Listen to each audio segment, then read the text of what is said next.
고대 그리스의 수학을 모두 모아서 집대성한 유클리드 기하학이라고 하는 이 책은 편집이 된 지 2300년이 지난 지금도 현대 수학에서 아직도 연구하고 공부하는 아주 매우 높은 수준의 그런 책이라고 합니다. 이 책을 지은 유클리드 생전에 많은 제자들을 이제 휘하에 두고 있었는데, 그 제자 중에 이집트 왕자 중에 한 명인 소타라고 하는 제자가 있었답니다. 그 소타는 수학뿐만 아니라 여러 다양한 학문들을 배우고 있었는데, 이제 그 중에 이 숫자와 상형 문자로 이 조합이 된 수학이 너무 어려워서 이 소타가 하루는 그 수학의 난해함을 도저히 참지 못하고 그 유클리드에게 그런 얘기를 했답니다. 선생님, 수학은 너무 어렵습니다. 이 수학을 좀 쉽게 공부할 수 있는 방법을 좀 알려주면 안 되겠습니까? 근데 그럴 때 그 유클리드가 아주 유명한 명언을 남겼죠. 왕자님, 배움에는 왕도가 없습니다. 왕도라고 하는 게, 여러분들 혹시 중국을 여행해 보시면 그 왕이 가는 길이 다른 걸 아시죠? 색깔도 다르고, 옛날엔 다 흙으로 된 도로인데 마차가 가야 되니까 그 마차 발자국 밑에 이렇게 돌을 깔아서 이제 어떤 상황에서도 그 마차가 가는 일에 문제가 생기지 않도록 특별하게 만든 길이 왕도입니다. 아무리 왕이어도 직접 익히고 깨닫는 것 외에는 배움에서 다른 도리가 없다는 거죠. 학문을 하는 데만 왕도가 없을까요? 신앙생활도 마찬가지입니다. 경험하지 않고 기독교가 진리라고 하는 거 아는 방법은 없습니다. 체험하지 않고 예수가 내 구주라고 하는 걸 아는 방법은 없습니다. 성령의 역사하심을 체험하지 못하고 살아계신 하나님을 믿는다고 하는 건 어려운 일입니다. 가끔 신앙생활 하는 사람들 이렇게 이야기하다 보면, 와, 그 사건을 보니까 정말 하나님 살아계셨네, 정말 하나님이 살아계시는가 보네, 이제 그런 얘기하는 걸 듣습니다. 그전에는 눈으로만 보고 그전에는 지식으로만 봤는데 그 사건을 접하면서 정말 하나님이 살아 역사하는 걸 체험했다는 거거든요. 여러분들, 체험하지 못하고 살아계신 하나님을 믿는다고 하는 건 어려운 일입니다. 성령이 임하면 말씀이 믿어집니다. 성령이 임하면 하나님이 하시는 일이 눈에 들어옵니다. 그분의 실체가 체험이 돼야 그분께 기도할 수 있고 그분께 헌신도 할 수 있지 않습니까? 요즘에는 군대에서 그런 게 있는지 모르겠는데, 옛날 군대 전화는 삐삐선이라고 새까만 전선을 깔아서 이렇게 돌리는 전화기를 놓고 이렇게 전화를 했습니다. 요즘엔 전화가 다 바뀌었겠지만, 그런데 어디인가 전화가 끊어지면 이 기계가 헛돌아요. 그래서 이게 돌려보면 전화가 끊어졌는지, 전선이 끊어졌는지 안 끊어졌는지 금방 압니다. 또 이걸 돌리면 안 돌아가요. 너무 뻑뻑해서 안 돌아가요. 그러면 선이 끊어진 게 아니고 어딘가에 합선이 된 거예요. 그냥 기계가 겉돈다든지 아니면 너무 뻑뻑해서 안 돈다든지, 그걸 통해서 전선이 단선이 됐는지 합선이 됐는지를 아는 거거든요. 예수 믿고 신앙생활하는 사람들이 살아계신 하나님과의 관계에 단선이 됐는지 합선이 됐는지, 겉도는지, 기도가 겉돌아가는지, 찬양이 겉돌아가는지, 하나님 앞에 헌신하고 충성하는 일들이 헛돌아가는지, 이게 체험이 되지 않는다면, 내 삶의 자리에 살아계신 하나님이 체험되지 않는다면 온전한 신앙생활 안 되는 거거든요. 여러분들 헛도는 전화기 되고 얘기하는 정신없는 사람이 있겠습니까? 합선이 돼서 안 돌아가는 수화기 들고 거기다가 얘기하는 군인이 있겠습니까? 하나님과 하나님의 백성과의 관계에 단순한 지식으로 하나님과 내 사이가 만들어지는 게 아니고 내 삶의 자리자리마다 나와 함께 하시고 나를 통해 말씀하시고 나에게 권면하시고 나를 이끌어 가시는 그 하나님의 삶의 놀라운 역사들을 우리가 체험할 때 그건 지식만이 아니라 우리 인생을 변화시키고 역사를 바꾸는 성령의 놀라운 역사들이 우리 삶 속에 있는 줄로 믿습니다. 어떤 면에서는 신앙생활은 그런 체험들이 있어야 아무리 어렵고 힘든 상황에서도 이겨나가는 능력들이 생깁니다. 바울과 실라가 빌립보에 전도하다 많은 매를 맞고 깊은 옥에 들어가서 발에 착고까지 채운 상태에서 한밤중에 기도하고 찬송을 부릅니다. 여러분들 그 상황에서 기도가 나옵니까? 그 상황에서 찬송이 나오겠습니까? 원래 마게도냐 첫 성이 빌립보입니다. 바울이 마게도냐 가려고 했던 거 아니지 않습니까? 바울은 아시아 쪽으로 가려고 했습니다. 하나님이 막고 하나님께서 성령께서 바울이 아시아에 가는 길을 막아서 결국 환상 하나 보이시고 마게도냐로 발걸음을 옮기셨고 마게도냐 첫 성이 바로 빌립보인데 가서 전도하다가 실컷 두들겨 맞고 지금 깊은 감옥 속에 들어가 있는 거예요.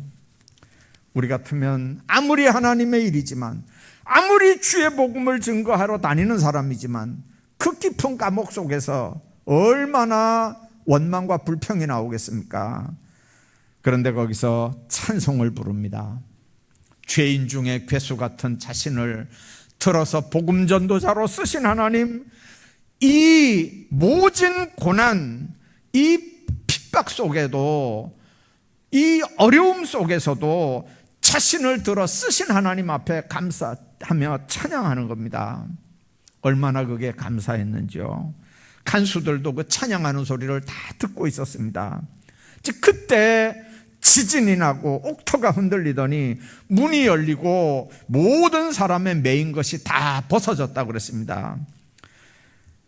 간수들이 죄인들이 다 도망간 줄 알고 자결을 하려고 했습니다. 놀래서 여기 있다고 도망가지 않았다고 간수들을 안심을 시켰더니 그 간수 중에 하나 무서워 떨면서 바울 앞에 엎드려서 그럽니다. 선생들이여, 내가 어떻게 해야 구원을 얻겠느냐. 그때 바울이 했던 대답이 오늘 우리가 읽은 말씀입니다. 주 예수를 믿으라. 그리하면 너와 내 집이 구원을 받으리라 하고 주의 말씀을 그 사람과 그 집에 있는 모든 사람에게 전하더라 그랬습니다. 그 밤 그 시각에 간수가 그들을 데려다가 그 맞은 자리를 씻어주고 자기와 그 온 가족이 세례를 받은 후 그들을 데리고 자기 집에 올라가서 음식을 차려주고 그와 온 집안이 하나님을 믿음으로 크게 기뻐하니라. 그렇게 말씀합니다. 오늘 말씀을 드리려고 하는 부분이 바로 이겁니다. 복음이 제대로 들어갔다면 나와 내 집이, 본문대로 하면 너와 내 집이 구원을 받을 뿐만 아니라 온 가족들이 다 세례를 받고 하나님을 믿었으므로, 하나님을 믿음으로 온 집안에 큰 기쁨의 역사가 일어나는 줄로 믿습니다. 복음을 받은 가정들의 특징이 뭡니까? 큰 기쁨이 있는 겁니다. 여러분들, 개인만이 아니라 온 가정이 구원받고 큰 기쁨이 충만한 복, 이 복이 오늘 여러분들 모두에게, 여러분들 가정, 모든 가정들에게 함께 하시기를 주의 이름으로 축복합니다. 하나님을 믿는 백성들은 주님을 제대로 믿고 영접하면 본인만 잘 되는 게 아닙니다. 본인만 구원받고 잘 되는 게 아닙니다. 온 집안이 구원을 받고 온 집안에 기쁨과 평강이 있고 잘 된다는 게 성경이 우리에게 주시는 복음인 줄로 믿습니다. 왜 그렇습니까? 우리가 믿는 하나님, 그분은 우리를 지으신 분입니다. 그분은 우리 삶을 주관하는 분입니다. 그분이 내 인생의 주인입니다. 이번 추석 연휴에 만나는 가족들, 일가 친지들에게 이 복음의 진수를 전하시길 바랍니다. 그래서 여러분과 여러분들 가정의 구원의 축복이 함께 하시기를 간절히 바랍니다. 그래서 오늘 구약 성경에서 개인만 아니고 한 사람 때문에 그 가정 전체가 구원받는 몇 가지 대표적인 케이스 몇 가지를 여러분들에게 소개를 하고 우리 같이 생각하면서 은혜를 나누려고 합니다. 한 사람이 하나님 앞에 똑바로 서니까 온 가정이 다 구원받는 사건. 우선 창세기 7장에 보면 여러분들 잘 아는 노아 방주 사건입니다. 그 땅에 죄악이 관영했습니다. 하나님께서 물로, 홍수로 모든 인간들을 다 쓸어버리라고 작정을 했습니다. 그러나 동방의 의인이었던 욥에게는 하나님께서 미리 말씀을 해주셨습니다. 방주를 만들라는 거죠. 마음대로 만들라는 게 아닙니다. 사이즈를 다 말씀했습니다. 높이는 얼마, 길이는 얼마, 그리고 3층으로 창문은 어떻게 내고 다 그 나무 재질은 무슨 나무로 하고 나무와 나무 사이에는 뭘 칠하고 하나님께서 아주 정확한 설계도를 노아에게 말씀했습니다. 노아 방주는 당시에 하나밖에 없는 절대 안전한 구원의 피난처였고 홍수 심판에서 살아남을 수 있는 유일한 방법은 그 방주 안에 들어가는 길밖에 없었습니다. 노아와 그 가족, 동물들까지도 그 방주 안에 들어가기만 하면 안전한 구원으로 절대 안전이 보장이 됐습니다. 이건 뭘 의미하는 겁니까? 예수 그리스도 안에 있는 자에게 보장된 안전한 구원, 영원한 구원을 예표하는 사인입니다. 오직 예수 그리스도만이 유일한 길이고 진리고 생명이라는 거죠. 방주는 그래서 교회를 상징하는 겁니다. 교회는 그리스도께서 값주고 사신 그리스도의 몸입니다. 그렇기 때문에 교회는 사탄의 세력이 절대로 침범하지 못하는 곳입니다. 또한 방주 안에 들어가는 건 누가 들어가든 어떤 짐승이 들어가든 그건 전적으로 하나님의 주권적인 사역입니다. 멸망당할 자리에서 구원받는 건 그건 전적으로 하나님의 주권적인 은혜로 되어지는 일입니다. 내가 예수 믿고 싶어 믿은 것 같아도 도우시는 하나님의 놀라운 은혜가 나로 예수 믿게 했다는 사실을 여러분들 아시기를 바랍니다. 내가 믿은 게 아니고 그분의 역사 때문에, 그분이 누구를 통해 복음을 전했건 간에 하나님은 누구를 통해서 나를 구원받게 하고 하나님의 자녀가 되게 했다는 사실을 여러분들 인정하셔야 됩니다. 내가 구원받은 건 그 사람 때문이 아니고 내 탁월한 선택 때문이 아니라 전적으로 이건 하나님의 은혜인 줄로 믿습니다.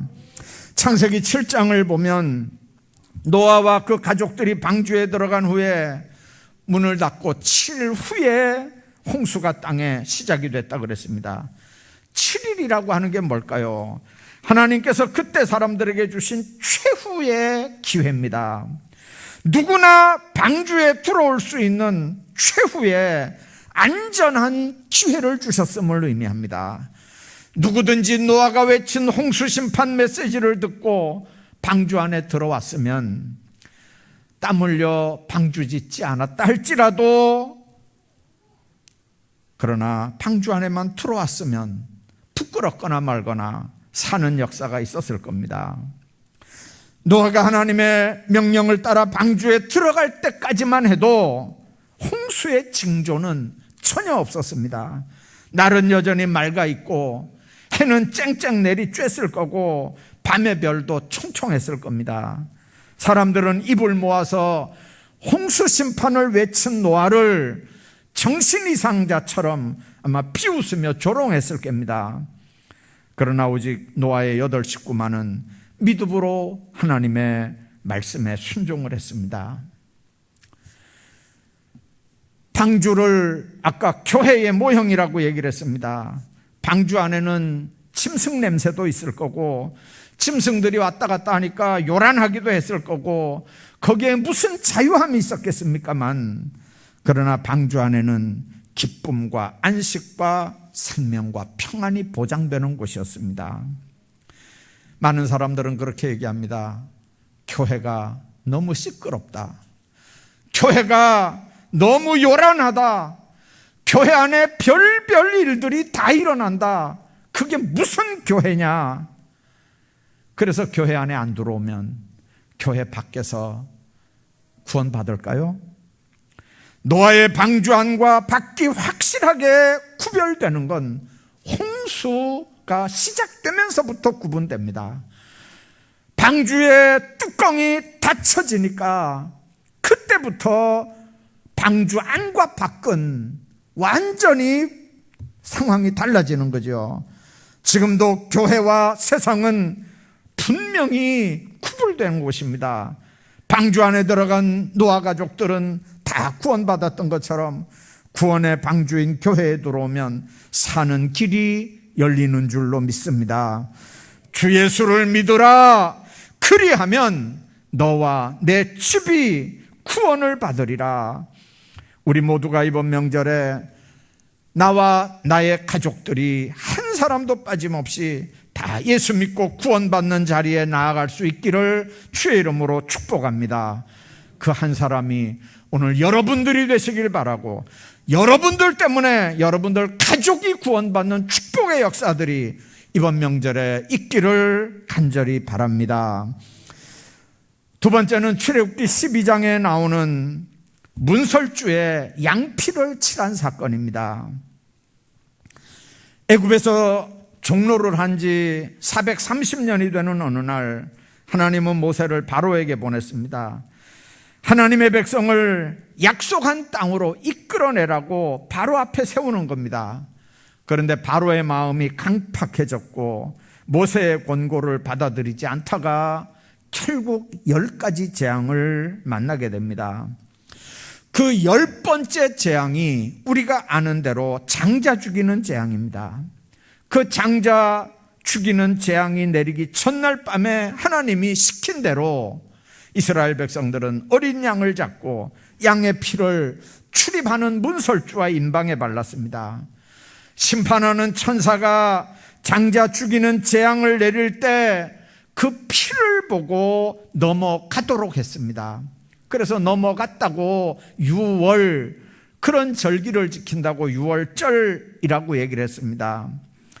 그 명령에 순종해서 양의 피를 바르고 그 방에 있던 가족들은 모두 구원받았던 걸 우리가 봅니다. 그게 누구의 집이든 상관없습니다. 그게 강도 집이든 그게 창녀의 집이든 그게 세리 집이든 심지어는 그게 유대 사람의 집이라 할지라도 애굽 사람의 집이라 할지라도 이방인들의 집이라 할지라도 상관없이 그 집에 문설주에 어린 양의 피가 뿌려져 있다면 심판하는 천사는 지나갔고 그 집은 구원받을 수 있었습니다. 그러나 아무리 양심적으로 도덕군자 같이 살았다 할지라도 문설주에 양의 피가 없으면 그날 밤에 죽는 겁니다. 하나님의 법은 사람이 어떻느냐가 아니고 문설주에 피가 있었느냐 없었느냐, 피가 기준이었습니다. 마찬가지로 오늘 우리의 구원은 오직 예수님과 십자가의 보혈에만 있습니다. 유월절 어린 양이신 예수 그리스도께서 우리를 위해 희생됐다고 하는 말은 그리스도 안에서만 구원이 있다는 뜻입니다. 사도행전 4장 12절에 보면 이런 말씀이 있습니다. 다른 이로서는 구원을 얻을 수 없나니 천하 사람 중에 구원 얻을 만한 다른 이름을 우리에게 주신 일이 없다, 그렇게 말씀합니다. 천하 사람 중에 구원 얻을 만한 다른 이름을 우리에게 주신 일이 없다는 거예요. 다른 이로서는 구원을 받을 수 없다는 거예요. 그런데 요즘에 왜 예수 말고도 다른 이름으로, 예수 십자가 피공로 말고도 다른 걸로도 구원받을 수 있다는 얘기가 공공연하게 선포가 되는지 모르겠습니다. 그리스도 밖에는 구원이 없는 줄로 믿으시기 바랍니다. 우리 인간들이 구원 얻는 방법을 하나님이 그렇게 정하셨습니다. 그 길 외에는 다른 방법이 없습니다. 다른 방법으로 구원 얻는 방법은 없다, 그 말입니다. 여러분들, 왜 방주 안에 들어와야 구원이 있습니까? 왜 도피성에만 구원이 있습니까? 왜 장대에 달린 구리뱀을 봐야만 삽니까? 왜 피가 뿌려져 있는 집안에는 구원이 있었습니까? 하나님이 그렇게 정하셨습니다. 어떤 인간도 여기에 이의를 제기할 수가 없습니다. 하나님이 제시한 방법 외에 다른 방법은 없단 말입니다. 하나님의 절대 주권입니다. 너희는 나가서 너희 가족대로 어린 양을 취해서 유월절 양을 잡으라고 했습니다. 그 당시 유월절의 식사는 가족의 공동 단위로 다 이루어졌습니다. 성도의 믿음은, 성도의 구원은 당연히 개인적인 겁니다. 믿음도 나와 하나님과의 관계입니다. 그 믿음 때문에 구원받는 것도 나와 하나님과의 관계에서 개인적으로 이루어지는 일입니다. 그러나 그 믿음은 공동체를 통해서 성장합니다.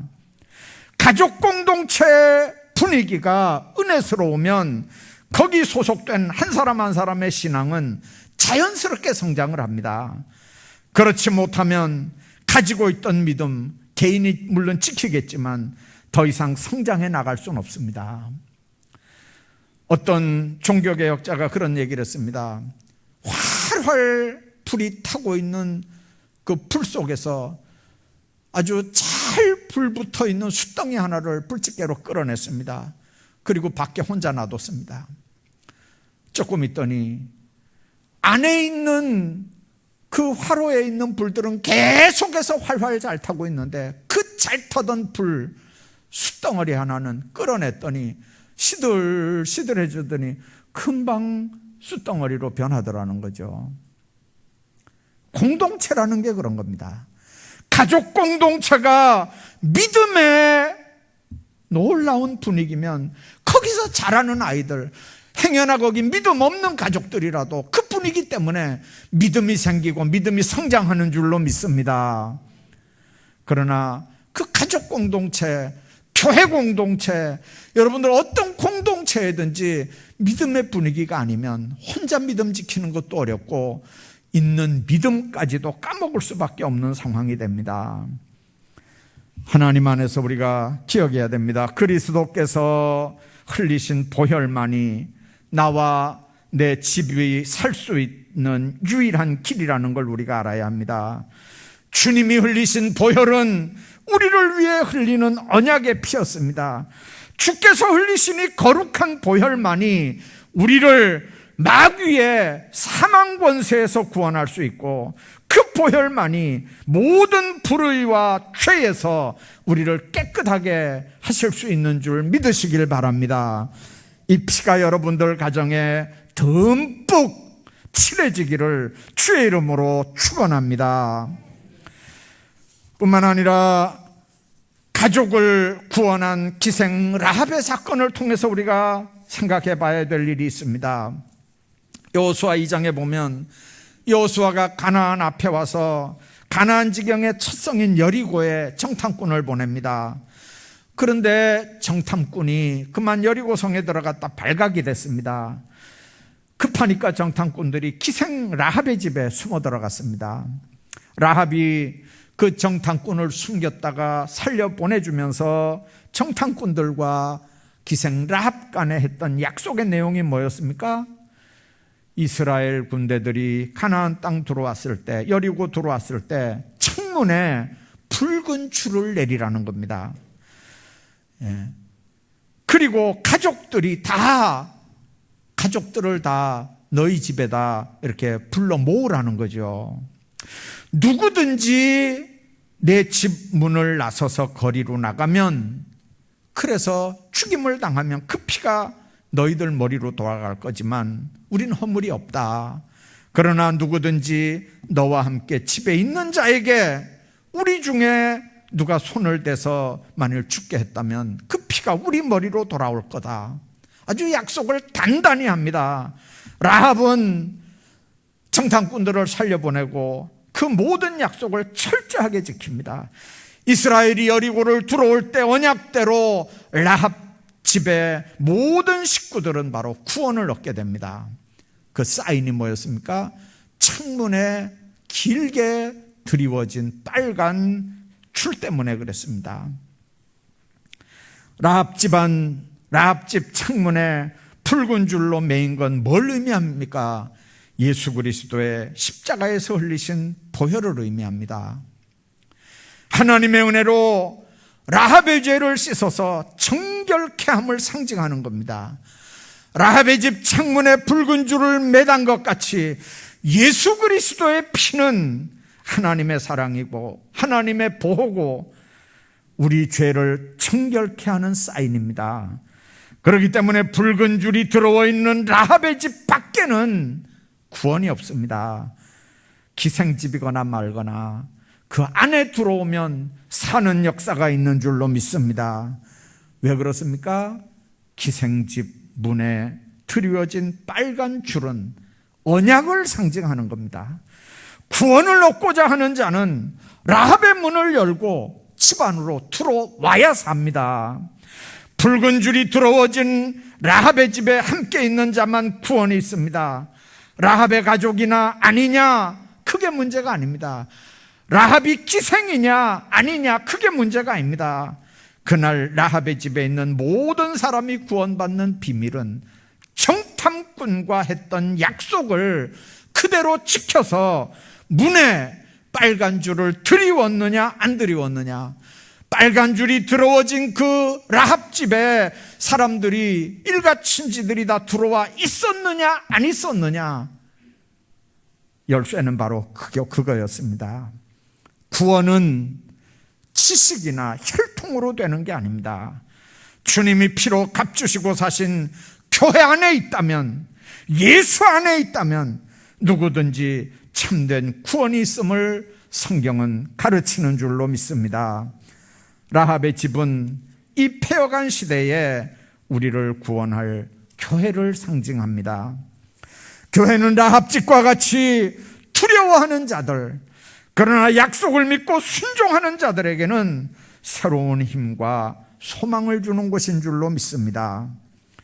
어떤 사람들은 그렇게 얘기합니다. 교회라고 하는 데가 세상에서 손가락질 받는 별별 희한한 사람들이 다 다니는, 그게 무슨 교회냐고.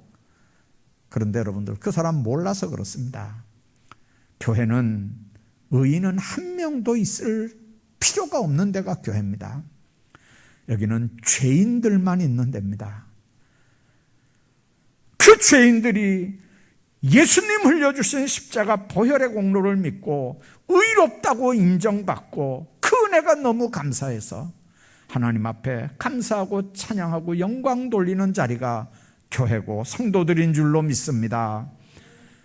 때로는 아직도 옛날 본성이 튀어나와서 사람들 눈살 찌푸리게도 하고, 아직도 세상 본성이 튀어나와서 세상 사람들에게 손가락질도 당하는 그런 어려운 일들이 있습니다.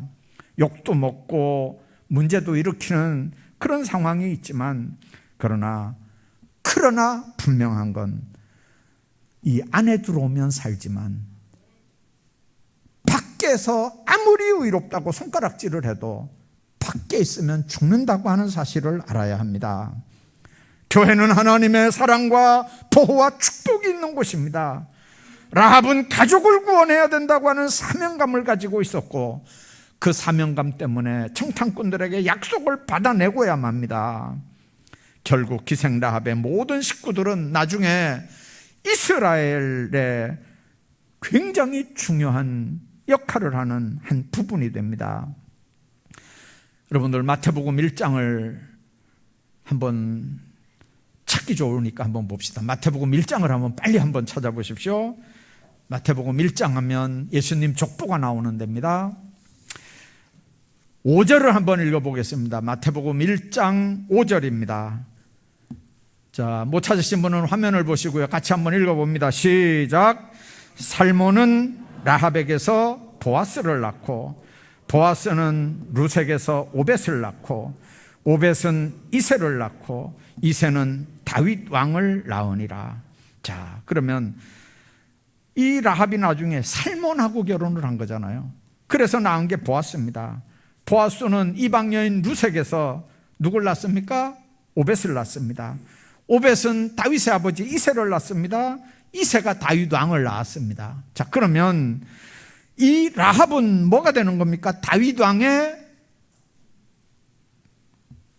증조모입니까? 고조모가 되나요? 고조모가 되는 거죠. 여러분들, 그 후손들 중에 이스라엘 왕들이 태어납니다. 예수의 족보에 기생 라합의 이름이 올라갑니다. 여러분들, 오늘 우리가 이 비밀을 기억해야 합니다. 사무엘상 2장에 보면 여호와는 지식의 하나님이기 때문에 우리 행동을 달아보신다고 했습니다. 여호와는 죽이기도 하고 살리기도 한다 그랬습니다. 여호와는 가난하게도 하고 부하게도 한다 그랬습니다. 하나님은 낮추기도 하고 높이기도 한다 그랬습니다. 가난한 자를 진토에서 일으키며 빈궁한 자를 거름더미에 올리기도 하는 하나님이라고 했습니다. 우리 생사화복을 주관하시는 하나님인 줄로 믿습니다. 우리는 그분의 자녀들입니다. 사무엘상 2장 20절에 30절에 보면 이런 말씀도 있습니다. 나를 존중히 여기는 자를 존중히 여기고 나를 멸시하는 자를 내가 경멸한다. 그분은 우리 하나님입니다. 그분은 우리 생사를 주관하는 청능하신 하나님입니다. 하나님은 우리가 형편이 어떤지, 상황이 어떻든지 하나님 제일주의, 하나님 우선주의로 살기를 원합니다. 하나님을 높여드리면 하나님도 우리를 이 땅에서 높이시고 별 볼 일 없는 기생 라합 같은 사람도 들어서 영광스러운 명문 가문으로 만들어주시는 하나님인 걸 믿으시길 바랍니다. 주님의 피가 있는 교회를 떠나면 탕자 같은 인생을 살 수밖에 없습니다. 그러나 나와 내 가족들이 하나님께로 돌아오면 하나님께서는 우리를 구원하시고 하나님의 자녀로 삼아서 천국 백성이 되게 합니다. 여러분들 가정에 예수 그리스도의 보혈이 문설주와 문인방에 있기를 주의 이름으로 축복합니다. 오늘 하나님이 바울을 통해서 우리에게 분명하게 말씀합니다. 주 예수를 믿으라. 그리하면 너와 내 집이 구원을 얻으리라. 이번 추석 명절에 너와 내 집이, 여러분과 여러분들의 집이 구원을 얻는 역사들이 있기를 축복합니다. 라합과 그의 가문을 축복하신 하나님께서 우리와 우리 가문을 축복하시고 우리 자녀손들을 영광스럽게 인도하시기를 축복합니다.